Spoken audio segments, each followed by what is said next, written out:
प्रधानमंत्री नरेंद्र मोदी अब मंच पर पहुंच चुके हैं। ये तस्वीर आप देख रहे हैं और जो चार चेहरे आज हिमंता बिस्वा शर्मा के साथ शपथ लेने जा रहे हैं, अतुल बोरा, चरण बोरा, रामेश्वर तेली और साथ ही अजंता न्योक की हम बात कर रहे हैं। इनमें अतुल बोरा जो कि ओबीसी समाज से आते हैं, हालांकि वो एसटी समाज का जो स्टेटस है वो चाह रहे हैं। अपर आसाम से आते हैं, बोकाखाट से वो चुनाव जीत कर आए हैं। दूसरा नाम है चरण बोरा का, जो कि बोडो जाति से आते हैं, लोअर आसाम का प्रतिनिधित्व करते हैं। असम बीपीएफ का जो प्रतिनिधित्व है वो उसका करते हैं। और साथ ही रामेश्वर तेली टी गार्डन लेबर हैं, आप भी ओबीसी समाज से हैं। अपर आसाम दुलियाजन से ये चुनाव जीत कर आए हैं। तो अमिताभ जी, ये जो पूरा मुझे पूरी पिक्चर दिखाई दे रही है। अपर कास्ट ब्राह्मण जो कि खुद मुख्यमंत्री हैं, उसके अलावा ट्राइबल समाज का प्रतिनिधित्व भी है, अपर आसाम का प्रतिनिधित्व भी है, ओबीसी समाज का भी। हाँ, क्योंकि ओबीसी समाज जो है वो लार्जली आज भारत में सबसे ज़्यादा सपोर्ट जो है वो अगर साउथ के कुछ स्टेट्स को छोड़ दिया जाए तो बीजेपी को कर रहा है। तो अगर आप देखें तो जो सोशल कोलिशन के मामले में, क्योंकि वहाँ पर एसटी समाज की आबादी बहुत अधिक है, तो और क्योंकि बीपीएफ बोडोलैंड पीपल्स फ्रंट जो है वो एनडीए का सहभागी है, तो उसमें से एक लीडर को बनाया गया है बीपीएफ के, जो बोडो समाज से आते हैं, लार्जली लोअर आसाम, उसको आप बोडो टेरिटोरियल काउंसिल भी बोल सकते हैं, उस एरिया से आते हैं वो। अजंता न्योक खुद कोच समाज से हैं, है ना, वो भी ओबीसी हैं। और फाइनेंस मिनिस्टर महिला प्रतिनिधित्व है, अपर आसाम से आती हैं। बाकी दो मिनिस्टर्स जो हैं, चरण बोरा और अतुल बोरा, ये भी लार्जली अपर आसाम से ही हैं, क्योंकि अपर आसाम का जो एक होल्ड रहा है आसाम की पॉलिटिक्स में। रामेश्वर तेली जी टी गार्डन वर्कर हैं, क्योंकि अपर आसाम में चाय बागान बहुत हैं और अपर आसाम से आते हैं। और चाय बागान में तो खुद प्रधानमंत्री नरेंद्र मोदी भी पहुंचे थे और उनके लिए 5,000 रुपए ट्रांसफर हुए थे, लगभग 5,000 रुपए एक ऑनोरेरियम ट्रांसफर हुआ था जस्ट चुनाव से पहले टी गार्डन वर्कर्स को। और अतुल बोरा जी जो अगेन एजीपी से हैं, शूतिया समाज से आते हैं, वो समाज जो है वो ट्राइबल स्टेटस मांग रहा है, लेकिन अभी वो ओबीसी समाज पे आता है। बिल्कुल मंच से तस्वीरें आ रही है, लग रहा है औपचारिक तौर पर कार्यक्रम की शुरुआत हो गई है। सभी सावधान मुद्रा में क्योंकि दिखाई दे रहे हैं। तो तस्वीरें आप देखिए सीधे मंच से। राष्ट्रगान हो रहा है क्या? वहाँ का audience मंगाइए।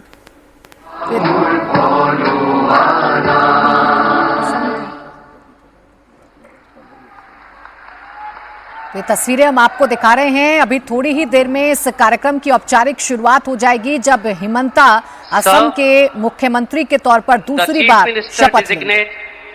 And the ministers designate are present to take the oaths of office and secrecy. I request your permission to present them.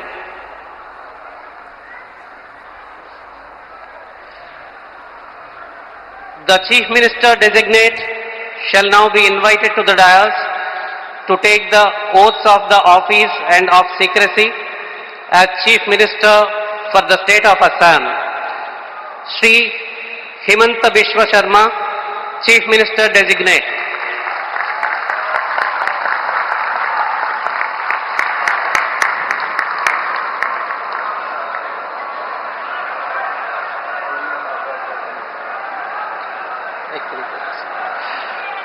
You may be pleased, sir, to administer the oath of office and the oath of secrecy to the Chief Minister designate as invited and presented.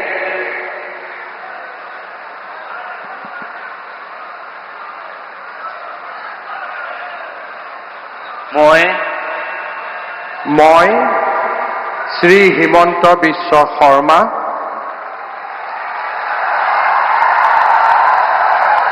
ঈশ্বৰৰ নামত শপত লওঁ যে বিধিৰ দ্বাৰা স্থাপিত ভাৰতৰ সংবিধানৰ প্ৰতি মই প্ৰকৃত বিশ্বাস আৰু আনুগত্যতা পোষণ কৰিম। মই ভাৰতৰ সাৰ্বভৌমত্ব আৰু অখণ্ডতা অক্ষুণ্ণ ৰাখিম। মই অসমৰ মুখ্যমন্ত্ৰী হিচাপে মোৰ কৰ্তব্য বিশ্বস্ততাৰে আৰু শুদ্ধ অন্তঃকৰণেৰে সম্পাদন কৰিম আৰু মই ভয় বা পক্ষপাত, অনুৰাগ বা বিদ্বেষ নোহোৱাকৈ সংবিধান আৰু আইন অনুসাৰে সকলো শ্ৰেণীৰ লোকৰ প্ৰতি ন্যায় আচৰণ কৰিম। মই শ্ৰী হিমন্ত বিশ্ব শৰ্মা ঈশ্বৰৰ নামত শপত লওঁ যে মই অসমৰ মুখ্যমন্ত্ৰী হিচাপে মোৰ কৰ্তব্যৰ যথাযথ সম্পাদনৰ বাবে আৱশ্যক হোৱাৰ বাহিৰে মই এনে বিষয় যি অসমৰ মুখ্যমন্ত্ৰী হিচাপে মোৰ বিবেচনাৰ বাবে অনা হ'ব বা মোৰ জ্ঞাত হ'ব তেনে বিষয় মই কোনো ব্যক্তি বা ব্যক্তিসকলৰ ওচৰত প্ৰত্যক্ষ বা পৰোক্ষভাৱে অৱগত বা প্ৰকাশ নকৰিম। तो हिमंता बिस्व शर्मा ने असम के मुख्यमंत्री के तौर पर शपथ ग्रहण कर ली है। दूसरी बार असम के मुख्यमंत्री बने हैं। 1988 में असम के कॉटन कॉलेज के मुख्य सचिव बने। 1992 तक इस पद पर रहे। 2001 में पहली बार झालुकबाड़ी से विधायक बने। 2002 में असम की कांग्रेस सरकार में पहली बार मंत्री बने। 2011 में लगातार तरुण गोगोई की तीसरी सरकार में मंत्री बने और 2015 में सीएम ना बनने पर कांग्रेस छोड़कर भारतीय जनता पार्टी में शामिल हो गए और यहीं से हिमंता बिस्व शर्मा की एक अलग राजनीति की तस्वीर देखने को मिली। भारतीय जनता पार्टी के साथ आकर हिमंता असम के मुख्यमंत्री बने और दूसरी बार असम के मुख्यमंत्री हिमंता बिस्व शर्मा बन चुके हैं। उनकी पॉपुलैरिटी ऐसी है कि अपनी सीट से अपने प्रतिद्वंदी कैंडिडेट को 89,000 वोटों से हराया है Himanta. The ministers designate are present to take the oaths of office and secrecy. I request your permission to present them. The ministers designate shall now be invited to the dais one by one to take the oaths of the office and of secrecy as minister for the state of Assam. You may be pleased, sir, to administer the oath of office and the oath of secrecy to the ministers designate as invited and presented one by one.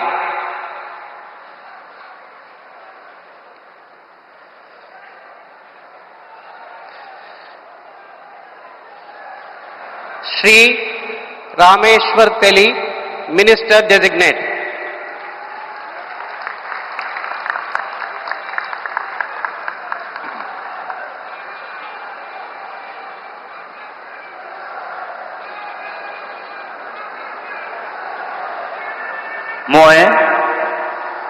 মই ৰামেশ্বৰ তেলী ঈশ্বৰৰ নামত শপত লওঁ যে বিধিৰ দ্বাৰা স্থাপিত ভাৰতৰ সংবিধানৰ প্ৰতি মই প্ৰকৃত বিশ্বাস আৰু অনুগত্য পোষণ কৰিম।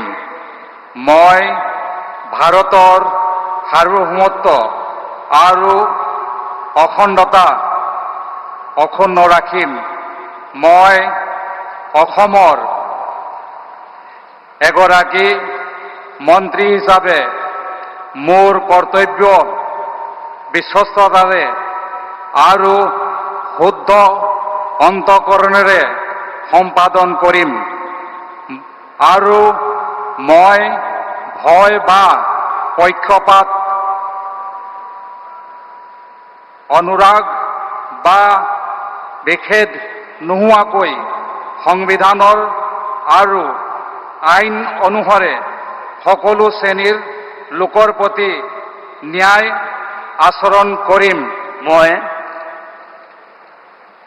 মই ৰামেশ্বৰ তেলী ঈশ্বৰৰ নামত শপত লওঁ যে অসমৰ এগৰাকী মন্ত্ৰী হিচাপে মোৰ কৰ্তব্যৰ যথাযথ সম্পাদনৰ বাবে আৱশ্যক হোৱাৰ বাহিৰে মই এনে বিষয় যি অসমৰ এগৰাকী মন্ত্ৰী হিচাপে মোৰ বিবেচনাৰ বাবে অনা হ'ব বা মোৰ জ্ঞাত হ'ব তেনে বিষয় মই কোনো ব্যক্তি বা ব্যক্তিসমূহৰ ওপৰত প্ৰত্যক্ষ বা পৰোক্ষভাৱে অৱগত বা প্ৰকাশ নকৰিম।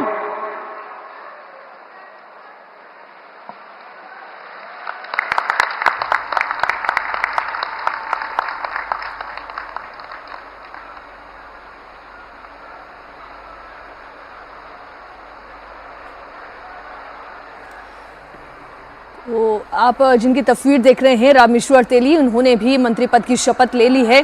असम में चाय बागान के इलाके से आते हैं और आप जानते हैं कि इसकी इम्पोर्टेंस कितनी है। 2 बार राज्य मंत्री के तौर पर मोदी कैबिनेट में रह चुके हैं। अब शपथ ग्रहण लेते हुए आपने रामेश्वर तेली को भी देखा। अब अगला नाम हेमंत बिस्वा शर्मा के चेहरे पर वो कॉन्फिडेंस और वो खुशी भी दिखाई दे रही है। प्रधानमंत्री नरेंद्र मोदी के बगल वाली कुर्सी पर उनकी मौजूदगी है और आपस में एक स्वस्थ माहौल में, उत्साह के माहौल का वो जो इंटरेक्शन है वो दोनों नेता ही जानते होंगे कि बेहतर क्या चर्चा चल रही होगी। तो रामेश्वर तेली का शपथ ग्रहण अभी हमने आपको दिखाया, पद और गोपनीयता की शपथ लेते हुए। बहुत बधाई आपको।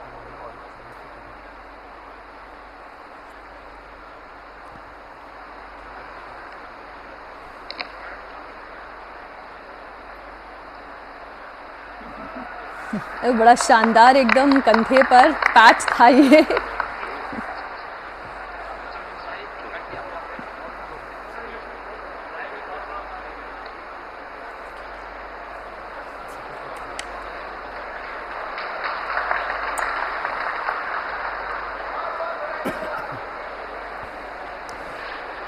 Shri Atul Bora, Minister Designate.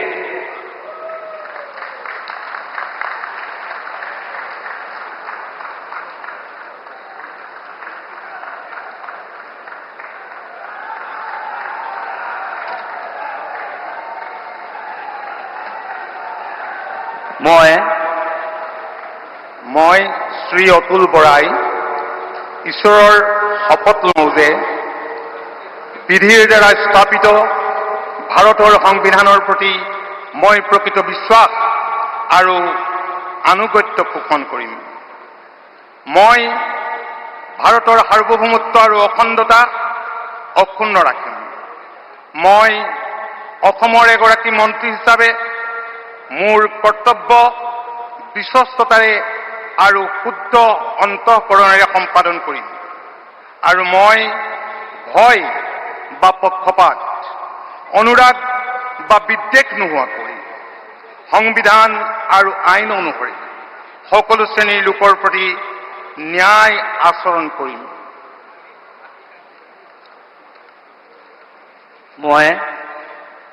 মই শ্ৰী অতুল বৰাই ঈশ্বৰৰ নামত শপত লওঁ যে অসমৰ এগৰাকী মন্ত্ৰী হিচাপে মোৰ কৰ্তব্যৰ যথাযথ সম্পাদনৰ বাবে আৱশ্যক হোৱাৰ বাহিৰে মই এনে বিষয় যি অসমৰ এগৰাকী মন্ত্ৰী হিচাপে মোৰ বিবেচনাৰ বাবে অনা হ'ব বা মোৰ জ্ঞাত হ'ব তেনে বিষয় মই কোনো ব্যক্তি বা ব্যক্তিসমূহৰ ওচৰত প্ৰত্যক্ষ বা পৰোক্ষভাৱে অৱগত বা প্ৰকাশ নকৰিম।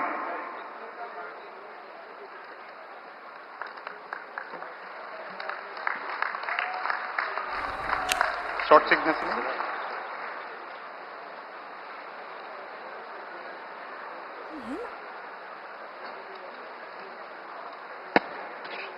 जिन्होंने मंत्री पद की शपथ ली है। 1996 में पहली बार गोलाघाट से विधायक बने, 2014 में असम गण परिषद के अध्यक्ष बने, 2016 में असम के बोकाहाट से विधायक बने और 2016 से लगातार असम सरकार में कैबिनेट मंत्री हैं, जिन्होंने अभी मंत्री पद की शपथ ली है। तो हिमंता बिस्वा शर्मा असम के दूसरी बार मुख्यमंत्री बन गए हैं।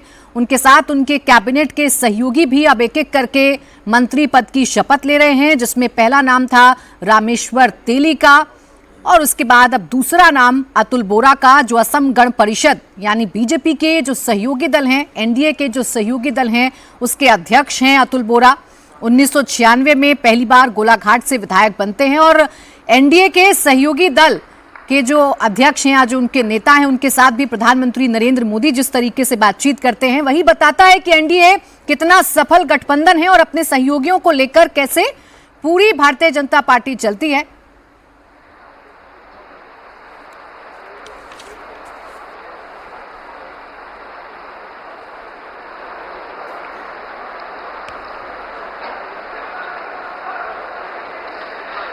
श्री चरण बोरो, Minister Designate.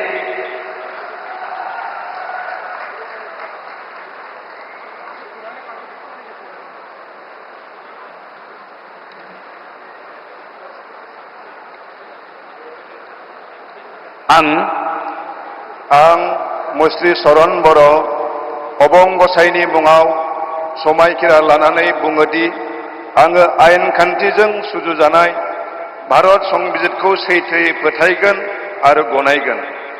आं भारतनि सार्वभौमत्व आरो खौसेथिखौ रैखा खालामगोन। आं आसाम रायजोनि सासे मन्थ्रि महरै फोथायनाय आरो गोगो गोसोयै आंनि मावनो गोनां हाबाफोरखौ गिनाय एबा सोरखौबा अननाय, मोजां मोननाय एबा गिज्रा गोसो लायालासिनो संबिजित आरो खान्थि बायदियै गासैबो थाखोनि सुबुंनि फारसे गाहाम बिसायगोन। आं चरण बर' अबं गसाइनि मुङाव समायखिरा लानानै बुङोदि आसाम रायजोनि सासे मन्थ्रि महरै बिबान मावफुंनायाव आंनो मन्थ्रि महरै दैथायहरनाय एबा मिथिहोनाय बाथ्राखौ जायखिजाया सुबुं एबा सुबुंफोरनो थोंजोङै एबा खेंसालियै फोरमायनाय एबा मिथिहोनाय नङा।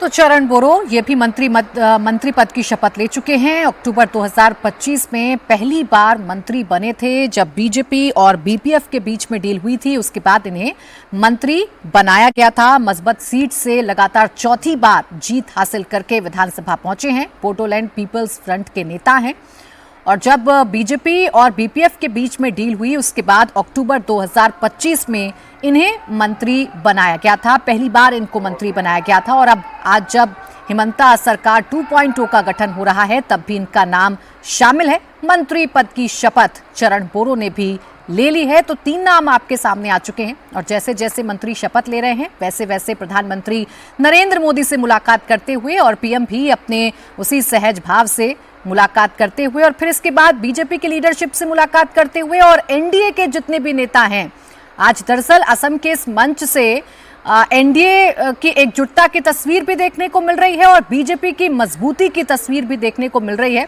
और देखिए बंगाल के नए नवेले मुख्यमंत्री भी आपको दिख रहे होंगे। मिनिस्टर डिजिग्नेट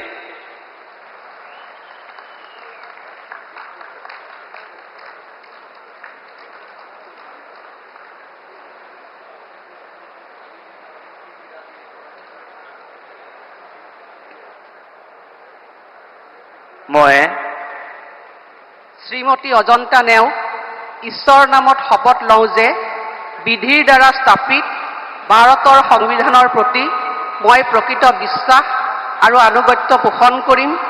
মই ভাৰতৰ সাৰ্বভৌমত্ব আৰু অখণ্ডতা অক্ষুণ্ণ ৰাখিম। মই অসমৰ এগৰাকী মন্ত্ৰী হিচাপে মোৰ কৰ্তব্য বিশ্বস্ততাৰে আৰু শুদ্ধ অন্তঃকৰণেৰে সম্পাদন কৰিম আৰু মই ভয় বা পক্ষপাত অনুৰাগ বা বিদ্বেষ নোহোৱাকৈ সংবিধান আৰু আইন অনুসাৰে সকলো শ্ৰেণীৰ লোকৰ প্ৰতি ন্যায় আচৰণ কৰিম। মই শ্ৰীমতী অজন্তা নেওগ ঈশ্বৰৰ নামত শপত লওঁ যে এগৰাকী অসমৰ মন্ত্ৰী হিচাপে মোৰ কৰ্তব্যৰ যথাযথ সম্পাদনৰ বাবে আৱশ্যক হোৱাৰ বাহিৰে মই এনে বিষয় যি অসমৰ এগৰাকী মন্ত্ৰী হিচাপে মোৰ বিবেচনাৰ বাবে অনা হ'ব বা মোৰ জ্ঞাত হ'ব তেনে বিষয় মই কোনো ব্যক্তি বা ব্যক্তিসমূহৰ ওচৰত প্ৰত্যক্ষ বা পৰোক্ষভাৱে অৱগত বা প্ৰকাশ নকৰিম।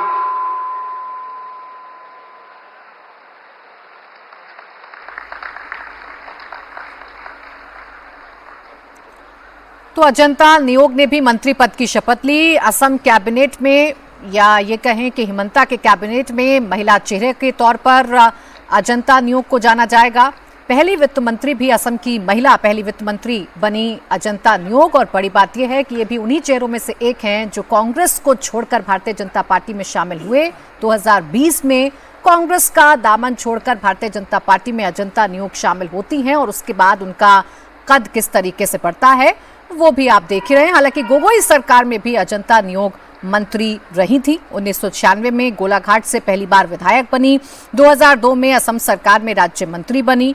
2020 में कांग्रेस से भारतीय जनता पार्टी में शामिल हो गई और 2021 से असम सरकार में कैबिनेट मंत्री हैं। आज जब हिमंता सरकार 2.0 का गठन हो रहा है तो उसमें वो 4 नाम जो हिमंता के सहयोगी होंगे वो आपके सामने हैं। रामेश्वर तेली, अजंता नियोग, अतुल बोरा और चरण बोरो, इन चारों ने शपथ ग्रहण कर ली है और हिमंता बन चुके हैं असम के मुख्यमंत्री। दूसरी बार मुख्यमंत्री पद की शपथ हिमंता बिस्वा शर्मा ग्रहण कर चुके हैं। The swearing in is now complete. With your permission, the proceedings may now be closed. The proceedings are now closed. All are requested to kindly rise for the national anthem. Jana Gana मन अधिनायक जय हे भारत भाग्य विधाता। पंजाब सिंध गुजरात मराठा द्राविड़ उत्कल बंगा। विंध्य हिमाचल यमुना गंगा उच्चल जलधि तरंगा। तव शुभ नामे जागे तव शुभ आशीष मांगे। गाहे तव जय गाथा जन गण मंगल दायक जय हे भारत भाग्य विधाता। जय हे जय हे जय हे जय जय जय जय हे।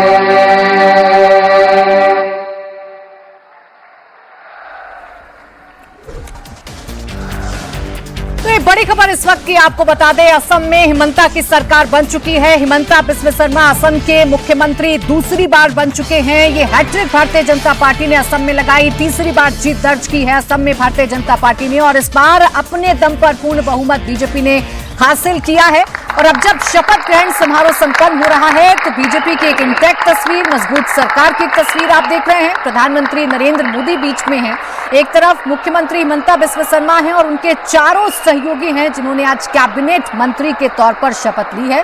और आज से ही सरकार अपने काम पर भी लग जाएगी। आज ही पहली कैबिनेट की बैठक भी होने जा रही है। आगे का जो विजन है सरकार का वो क्या रहेगा, सरकार की पहली प्राथमिकता क्या रहेगी, हिमंता के सामने चुनौतियां क्या रहेंगी। घुसपैठिया एक बड़ा मुद्दा असम के लिए है जिसे बार बार हिमंता अपने बयानों में शामिल भी करते हैं और इसको लेकर बार बार उनकी आलोचना भी होती है। जिन शब्दों का इस्तेमाल वो करते हैं उसको लेकर उनकी आलोचना होती है। वो विवादों से घिरे रहते हैं लेकिन बावजूद उसके हिमंता ऐसे ही शब्दों का इस्तेमाल करते हैं।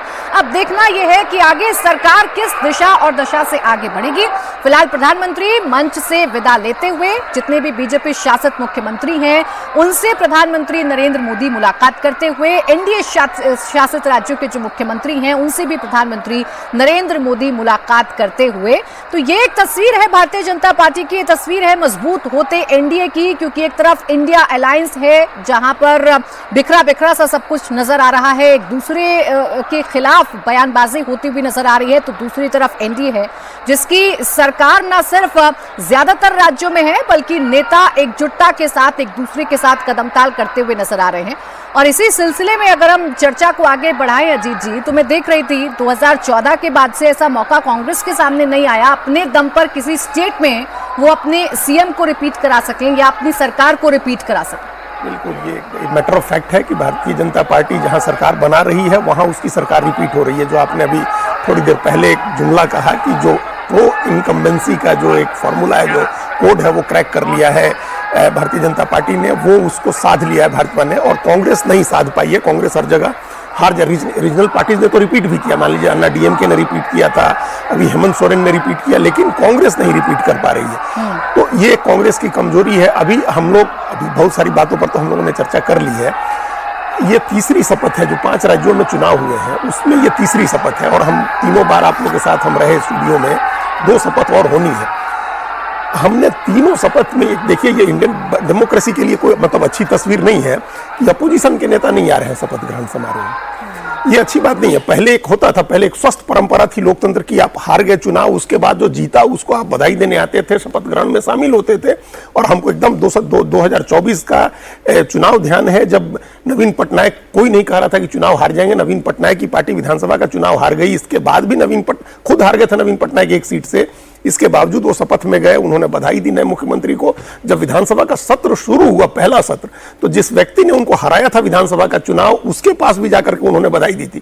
तो ये जो एक डेमोक्रेसी की हम लोगों की एक स्वस्थ परंपरा रही है। ममता बनर्जी नहीं आई, उनकी पार्टी का कोई व्यक्ति शपथ ग्रहण समारोह में नहीं आया। आज गौरव गोगोई को होना चाहिए था, उनकी पार्टी के लोगों को होना चाहिए था, वो शपथ ग्रहण में नहीं आए। और यही हम लोगों ने तमिलनाडु में भी देखा। हालांकि मुख्यमंत्री बनने के बाद विजय हर नेता के घर गए, वो स्टालिन के यहाँ भी गए, वो वाइको के यहाँ गए, लेकिन जब वो शपथ ले रहे थे उस समय कोई अपोजिशन का नेता नहीं आया।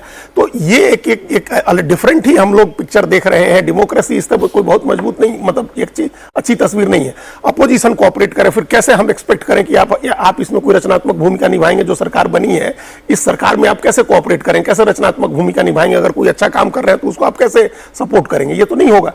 तो ये एक तरह सा जो पाला खिंच गया है, जो डिवीजन है, ये डिवीजन इतना शार्प हो गया है, इतना डीप रूटेड हो गया है कि इसका असर देखिएगा आने वाले समय में इंडियन डेमोक्रेसी पर और पूरी पॉलिटिकल सिस्टम पर, पूरे पॉलिटिक्स पर पड़ेगा इस बात का।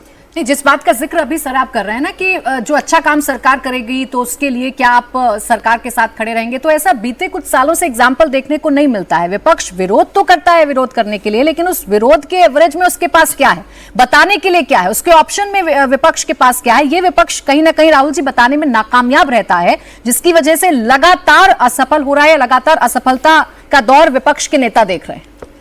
देखिए, एक बात तो इसमें यह है कि विपक्ष जो है किसी भी नैरेटिव को खड़ा करने में नाकाम रहता है। अगर उसके पास इश्यूज भी हैं तो शायद उन इश्यूज को जो है वो पूरी तरह से जनता के सामने नहीं रख पा रहा है। यही कारण है कि जनता जो है उनकी बातों से या उनकी तरफ जो है रुझान उनका नहीं है।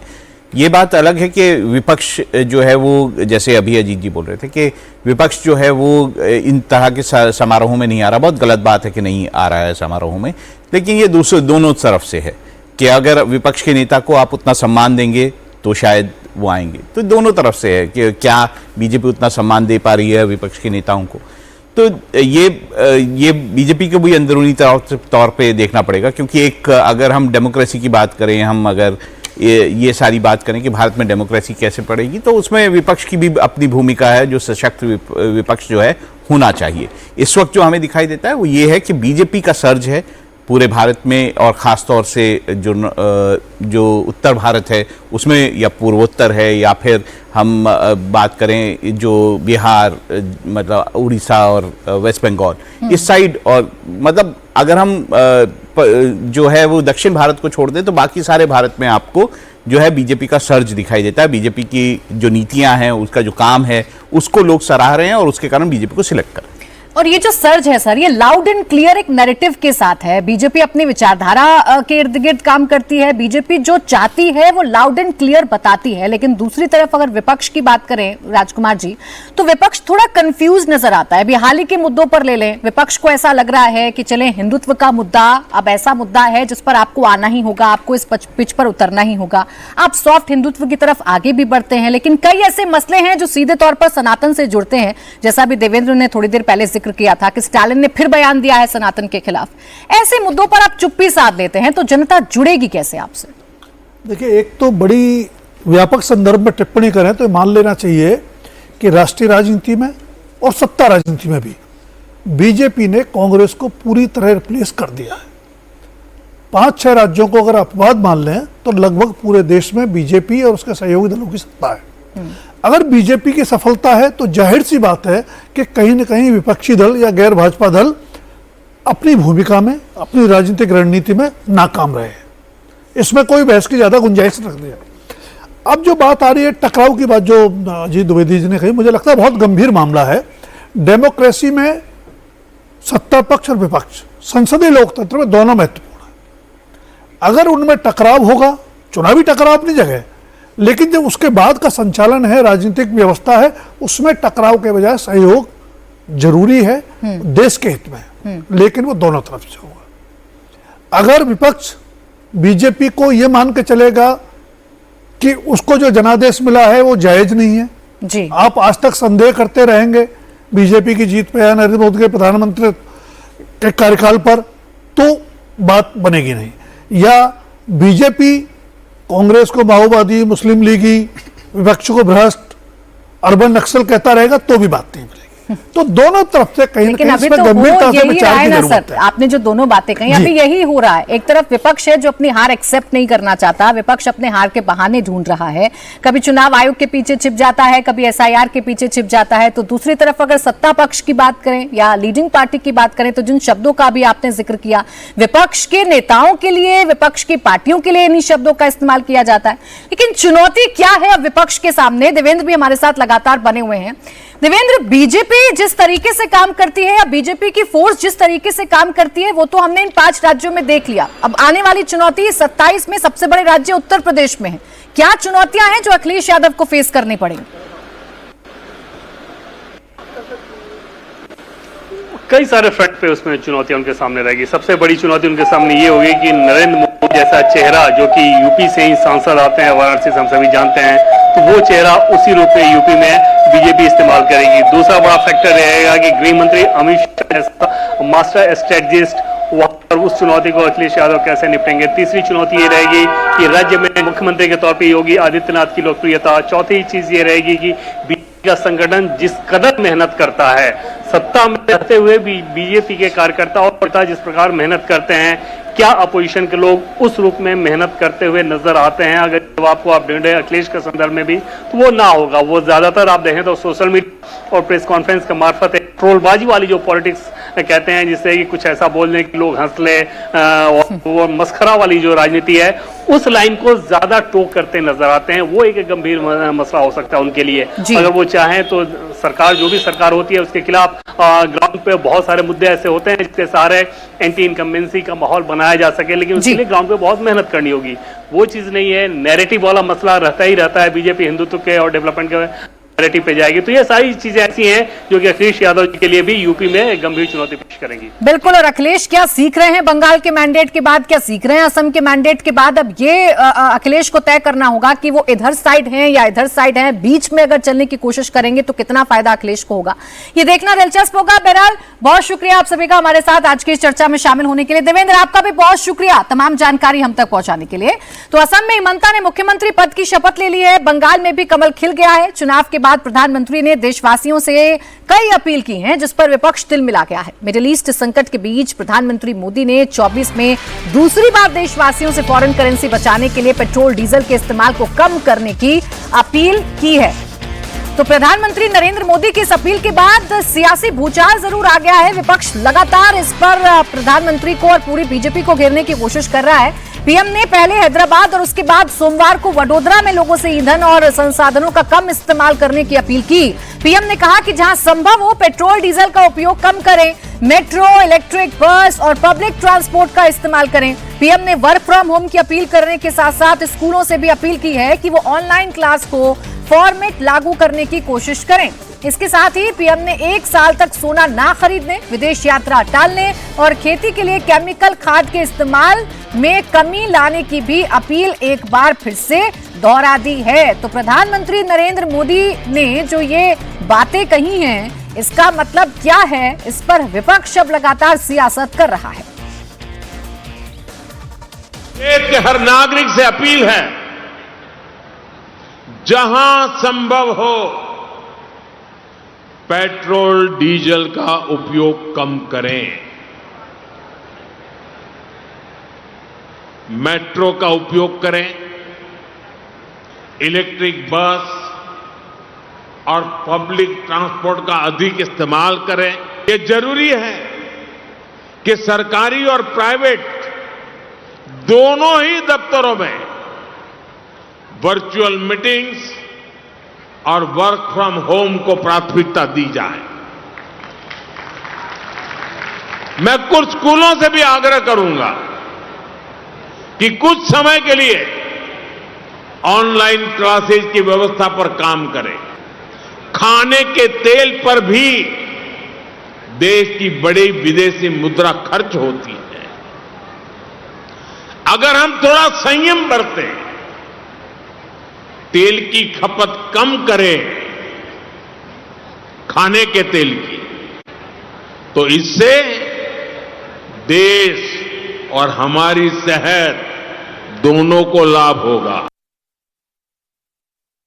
तो 24 घंटे में दूसरी बार है जब प्रधानमंत्री ने ये सतर्कता बरतने की बात लोगों से की है या प्रधानमंत्री ने अपील की है। प्रधानमंत्री मोदी देशवासियों से पेट्रोल डीजल बचाने की अपील कर रहे हैं, लेकिन एमपी के उज्जैन में बीजेपी नेता सैकड़ों गाड़ियों के काफिले के साथ निकल रहे हैं।